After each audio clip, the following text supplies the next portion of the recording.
En France, les commémorations des attentats de Charlie Hebdo et de l'Hypercacher ont débuté un an après les attaques.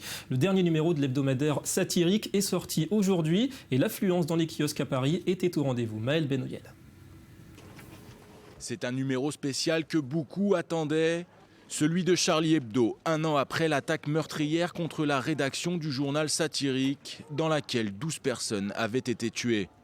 Alors que les derniers attentats qui ont frappé Paris le 13 novembre sont encore bien présents dans tous les esprits, les kiosques parisiens ont été pris d'assaut.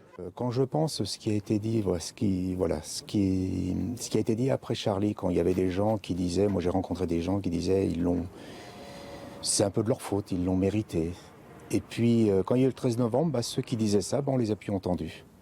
Donc c'est ça qui était agréable, enfin malheureusement, après le 13 novembre, c'est que ça a donné raison un peu à ce qu'avait fait Charlie, quoi. Et qu'en fin de compte, ce qu'il disait, c'était pas si grave que ça. C'est une édition double de 32 pages et tirée à près d'1 million d'exemplaires qui est sortie ce mercredi matin. Avec une couverture insolente dans la pure tradition de Charlie Hebdo, une caricature d'un dieu barbu armé d'une kalachnikov et d'un habit ensanglanté. Accompagné d'un titre sans équivoque, un an après, l'assassin court toujours. Il faut protéger certaines valeurs et je suis à 100% avec l'idée de Charlie Hebdo, avec ces personnes.